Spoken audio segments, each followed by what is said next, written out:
Agora vamos para potência e rendimento de máquinas térmicas. Galera, nós temos que observar bem aqui o seguinte, ó. Nós temos várias fórmulas. Tem uma fórmula da potência, aqui, tá? Potência é o trabalho dividido pelo tempo. Nós temos o rendimento, que é o N, tá? Aqui, ó. O rendimento é o N. Rendimento é o trabalho dividido pelo calor, pela quantidade de calor que foi trocada, ou que foi produzido pela fonte quente. O rendimento vai ser igual o calor produzido menos o calor rejeitado, dividido pelo calor produzido, tá? Quer dizer, essa é a segunda lei da termodinâmica. Nunca vai ser 100% o rendimento de uma máquina térmica. Nunca, tá? Então vamos lá para a pergunta 1, ó. Cite 2 fatores que contribuem para aumentar o rendimento dos motores dos automóveis. Vamos lá, o motor do automóvel, está lá dentro o motor, né? Entra a mistura de ar e combustível, as válvulas fecham, o pistão sobe e comprime aquela mistura. Aí acontece a explosão produz combustão, queima, libera calor e expande, e empurrando o pistão para baixo. Então, 2 formas de você melhorar o rendimento do motor do carro. Primeiro, quanto mais frio o ar entra, olha só que interessante, quanto mais frio o ar entra, ele está mais compacto, ele está mais denso. Então, entrando o ar frio, ele está mais denso. A hora que é liberado o calor, ele expande mais, ele tem um espaço maior para dilatar. Se ele entrar quente, ele já entra meio dilatado, meio expandido. A hora que queima, ele expande pouco, ou expande menos do que se estivesse frio. Frio, as moléculas estão mais pertinhas uma da outra ali. Então, quando esquenta, ele expande mais. Então, tem um rendimento melhor do motor. Tem uma força maior. Quem faz isso normalmente é o intercooler dos caminhões. Você já deve ter ouvido falar. O caminhão tem um intercooler e tal. Então, ele é tipo um ar-condicionado que esfria o ar para jogar o ar frio dentro do pistão para ter uma maior expansão. Tá? Esse é o melhorar o rendimento. E o segundo caso seria aumentar a compressão. Tá? Quanto maior a compressão, mais fácil é de explodir. Mais fácil é a combustão. Tá certo? Então, os dois, botar o ar mais frio dentro do pistão e aumentar a compressão. Isso tudo aumenta o rendimento do motor.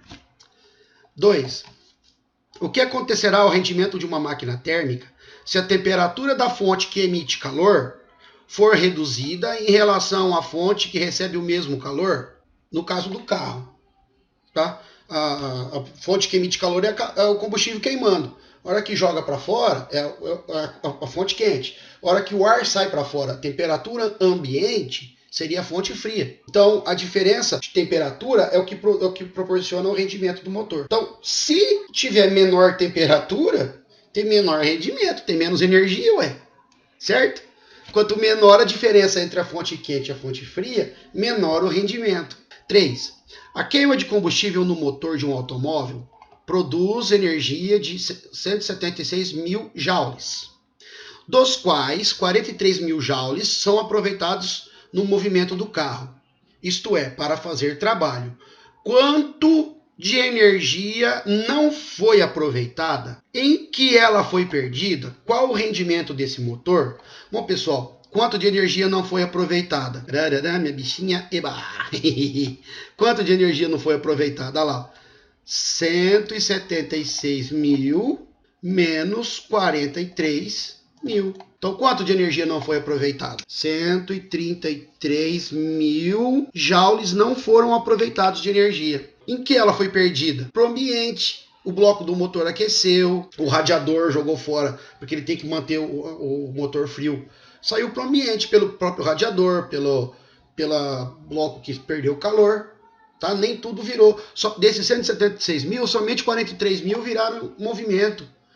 Então, o rendimento de uma máquina térmica é muito baixo hoje. Precisamos melhorar esse rendimento, porque gasta mais combustível. Tá? Mas a pergunta outra é, qual é o rendimento desse motor? Bom, então vamos lá. Lembra qual que é a fórmula do rendimento? N é igual. O rendimento é igual. O trabalho, né, que é a energia aproveitada, lá na apostila tá W, mas tanto faz, tá? Dividido pela energia produzida. Então, é energia Eles colocam como Q. Então, a energia aproveitada para o trabalho e a energia total produzida. Tá? Então, olha lá, N é igual. A energia total aproveitada foi 43 mil. Dividido pela energia total produzida, 176 mil. N é igual.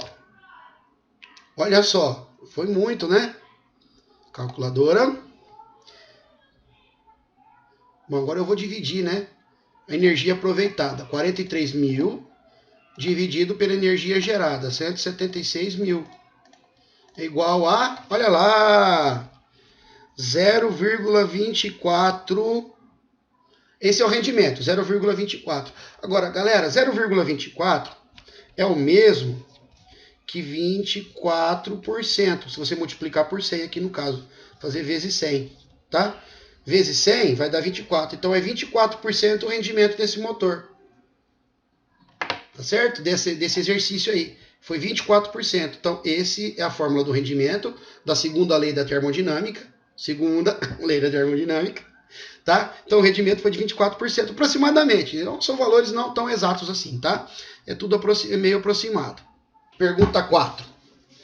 Qual é o rendimento máximo de uma máquina a vapor, né, com sua caldeira a 227 graus Celsius? Se as locomotivas a vapor de antigamente, o vapor escapa direto para a atmosfera em pressão normal. Então vou marcar aqui a temperatura máxima. Temperatura máxima. Não é da Globo, não. 227 graus Celsius. Tá? Então vamos voltar para a minha louvinha aqui. Vamos lá. Então a temperatura máxima é 227 graus Celsius. Tá bom? E a temperatura do ambiente é de 27 graus Celsius. Vamos. 27, 25 graus Celsius aproximadamente. Vamos usar esse valor. Para trabalhar com isso aqui, eu não vou usar, não podemos usar graus Celsius, tá? Nós temos que usar em Kelvin, tá bom? Temos que trabalhar em Kelvin, porque eu não tenho aqui a energia, eu tenho a temperatura, tá? E a temperatura é um indicativo da movimentação, da agitação das moléculas.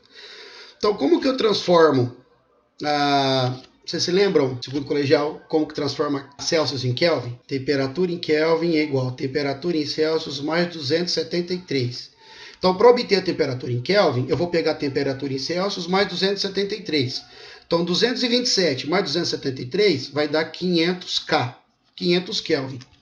27 mais 273 vai dar 300 Kelvin, tá? Quem não se lembra, é só pegar o livro lá e olhar lá atrás. Então, a fórmula do rendimento máximo, vocês viram na aula lá, é 1 menos Q2 dividido por Q1, tá? A quantidade de energia 2 menos a quantidade dividido pela quantidade de energia 1, tá bom? Então, sai da quantidade 1, que é 227, para temperatura ambiente, o vapor sai para 27 graus Celsius. Então, essa é a fórmula do rendimento máximo, ó, tá? É a diferença de energia, a diferença de temperatura, tá certo? Então vamos lá, o rendimento máximo é igual a 1 menos Q2, a quantidade de calor 2, é 300, dividido por Q1, que é 500 Kelvin, tá? Escala Kelvin. Então vamos lá,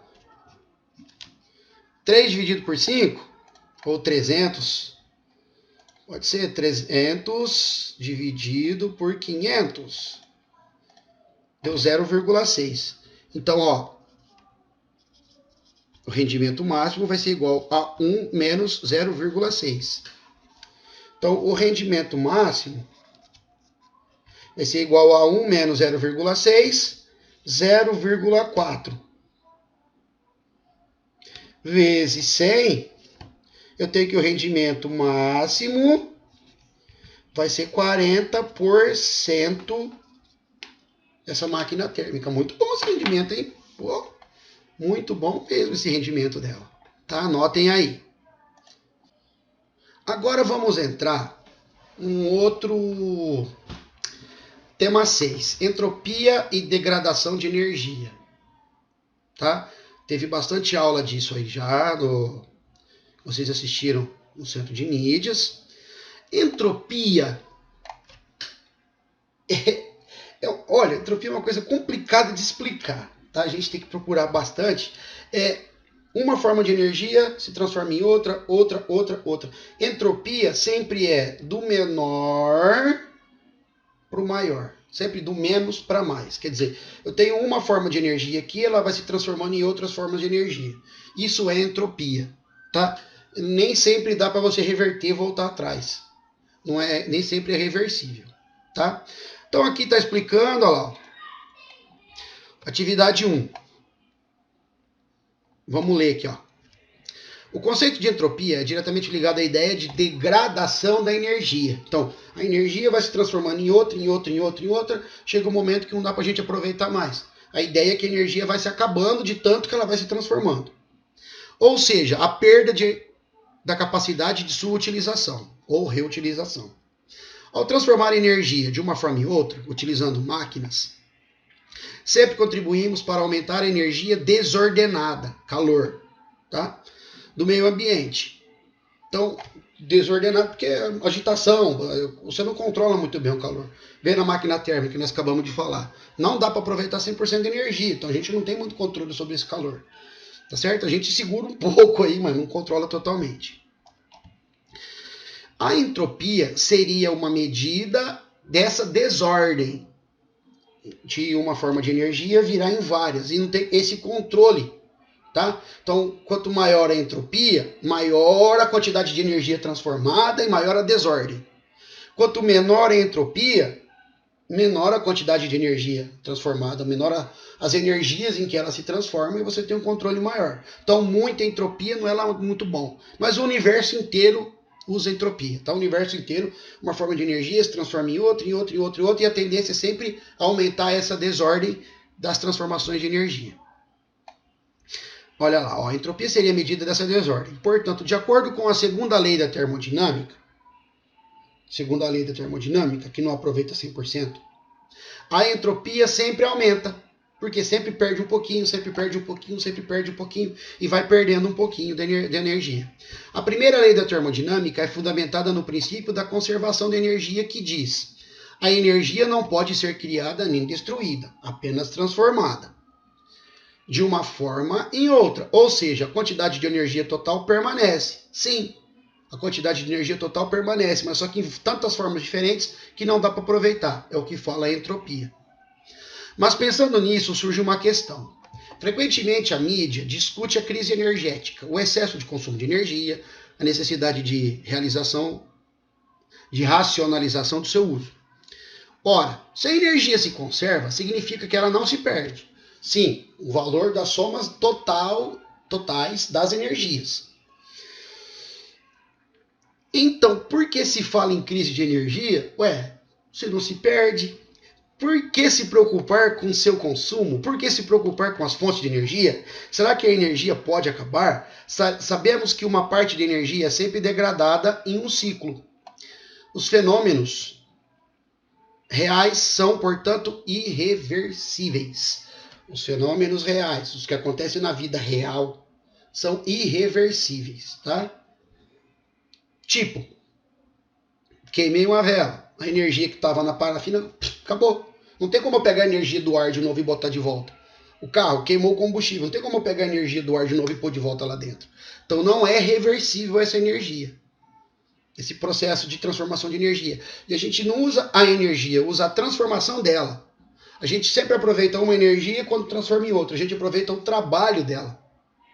Então eu sempre tenho que ter duas formas de energia diferentes para poder ocorrer a transformação, para usar essa transformação. Essa é a ideia. Tá? Se eu não conseguir transformar uma forma de energia em outra, não tem como eu aproveitar ela. Com base no que estudamos até agora, redige um pequeno texto. Não precisa de redigir texto, não. Justificando porque é necessário economizar energia e ainda ela se conserve. Escolha um título que considere sugestivo. Entre os fenômenos a seguir, descritos a seguir, qual é reversível e qual é irreversível? Vamos lá. A quebra de uma garrafa vazia. Quebrar a garrafa é reversível? Aí se eu colar, tá? Se você colou, você adicionou cola. Já mudou o objeto original, não é mais o objeto original. Ah, mas eu derreto e faço outra. Disse muito bem, você faz outra, não é o mesmo. Você gastou energia, você gastou mais energia para fazer, que é o calor, para derreter o vidro, você teve que adicionar mais coisa, então não volta. É irreversível. O envelhecimento de uma pessoa. Envelhecimento. Precisa discutir? O tempo passa, não tem como você reverter o envelhecimento. Pelo menos por enquanto. Quem sabe um dia alguém descobre uma molécula, mas mesmo assim você não ficou mais jovem. Você melhorou o funcionamento do organismo. Envelheceu, envelheceu, acabou, não tem como voltar. Romper uma porta quebrando-a. Quebrei a porta. Se você colar ela, vai ser outra porta, porque tem cola adicionada lá. Não é o mesmo objeto original que era antes. Então você mudou o objeto original, você já mudou, não é mais, não foi reversível, você tocou para frente, você mudou a forma dele. A queima de um pedaço de lenha. Ah, Enio, mas a planta absorve o carvão, né, que vira o carvão que está no chão, o carbono vira adubo, a planta absorve o carbono da atmosfera e faz de novo um pedaço de madeira. Tá, mas é outro, não é o mesmo, entenderam? Não é o mesmo, ele se transforma em outro. A perfuração de um pneu. Ah, pneu tampa. E para tampar você usa o quê? Remendo. Você teve que pôr alguma coisa. Então não é mais o original, você mudou a forma dele. Entenderam? Ah, mas derrete. Você derreteu, usou calor. Você adicionou calor. Você mudou. Você usou alguma coisa para modificar ele. Não é original, não volta. O abrir de uma porta normalmente. Uma porta assim, ó, abro a porta e fecho a porta. É a mesma porta, eu mudei ela, ela voltou, quer dizer, isso é reversível. Então, todos são irreversíveis, menos o abrir e fechar de uma porta, porque você abre e fecha ela, ela volta ao estado original. Não muda nada. Ah, mas tem o desgaste da dobradiça. Bom, tá tudo bem. Mas tem casos de 500 anos a dobradiça é a mesma ainda. O desgaste é tão pequeno que é irrelevante. Isso se você não colocar óleo, né? Então tá, vamos pro próximo. Atividade 2. Bom, galera, essa daqui eu vou pular para a apostila do professor, tá? O caderno do professor, por quê? Porque aqui tem bastante informação. Aqui, ó, entropia e degradação de energia. Não tá igualzinho, tá escrito de vocês aí, mas tem um bocado de coisa aqui que a gente vai usar, que são informações que eu fiz pesquisa. Tá? É a mesma pesquisa que eu fiz aqui. Aqui ele te dá a fonte de pesquisa, ó. Aqui ele te dá onde pesquisar, ó. Após assistir ao vídeo, a apresentação do relatório síntese do BEM 2018, disponível e tal, aqui tá no YouTube. Então a gente vai responder essas questões assistindo ao vídeo, tá? Então eu sugiro que você assista, porque é muito bacana. É um vídeo que explica essa parte de transformação de energia, da energia no Brasil, tá? Da política energética no Brasil, tudo. Então, vamos pegar já respondidinha aqui só para mostrar para vocês, ó. Então, o que é a matriz energética nacional? Dure que nem sempre Vou ler aqui, depois eu vou dar uma resumidinha, tá? Precisamos de energia, por exemplo, para acender a luz, tantas refeições, transportar de carro até a escola, praia, etc. Essa energia vem de um conjunto de fontes que formam o que chamamos de matriz energética, ou seja, ela representa o conjunto de fontes disponíveis em um país, estado ou mundo para suprir a necessidade demanda de energia. Ou seja, o que é matriz energética nacional? O que é que eu vou pegar para produzir energia elétrica? Matriz energética nacional. Não só energia elétrica, claro. Energia dos combustíveis para o carro andar, energia. Os fornos a lenha. Fornos industriais. Então, tudo que eu uso de energia para mover o país é a matriz energética nacional. Beleza? Tudo que eu uso para mover o país. Normalmente a gente tenta pegar o que tem dentro do próprio país, que fica mais barato. Tá certo? Isso é a matriz energética nacional. Tá? Para mover o carro, para cozinhar, energia elétrica para mover todos os eletrodomésticos, etc. Beleza? Isso é a matriz energética. De onde eu tiro essa energia para usar para rodar o país? Quais as principais fontes renováveis que o Brasil possui e suas porcentagens de renovação? Então, olha aí que bacana. Ó, isso aqui vocês podem até depois dar um pause e copiar, tá? De acordo com o vídeo que eu falei para vocês assistirem, biomassa da cana. Quer dizer, o bagaço da cana. Depois que você moe a cana nas usinas de álcool ou açúcar, você pega a cana e queima. Então gera energia elétrica. As usinas produzem energia elétrica para cidades ao redor, elas usam para moer a própria cana, etc. Então, biomassa da cana. Então, tudo que é biomassa, galera, é matéria orgânica morta que você vai queimar. Tá certo? Lenha é uma forma de biomassa, tá? Mas como é específico de árvore. Então, biomassa de cana, 17,4%. Olha, bastante. Então, as porcentagens no Brasil, tá? Então, aqui, Brasil. 17,4% de biomassa. Hidráulica, 11,9%. Hidráulica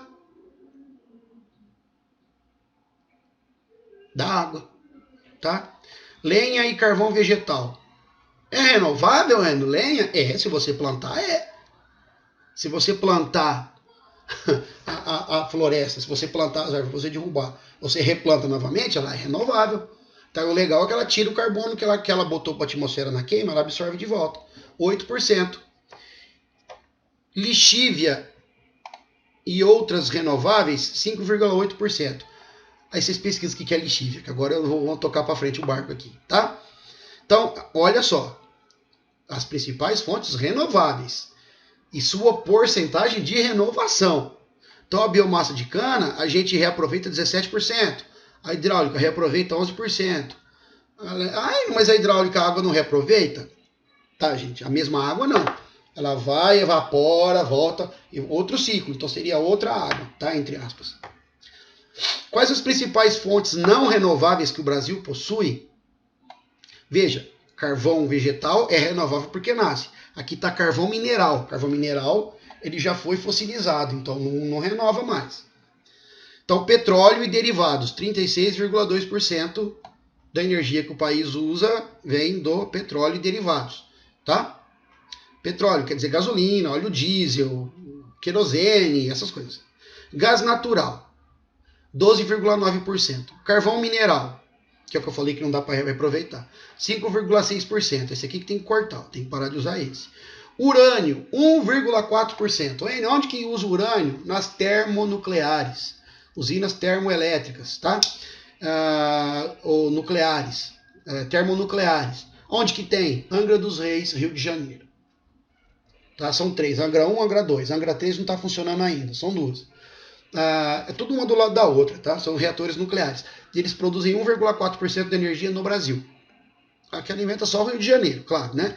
Mas já é uma grande... por ser uma usina pequena. Então, o problema, o único perigo do urânio aqui da usina nuclear é se tiver acidente. Se não tiver acidente, não agride o meio ambiente de maneira direta. Por exemplo, o gás é de efeito de estufa. E outras não renováveis, 0,6%.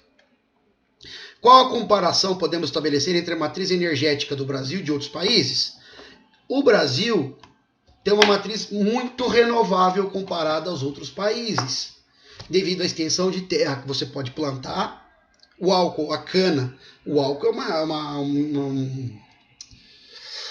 um combustível extremamente renovável. Tá? Você planta, a cana cresce e reabsorve o carbono da atmosfera, por isso que o resíduo de emissão é zero. Ele emite gás carbônico, mas quando a planta cresce, ela reabsorve de novo a cana.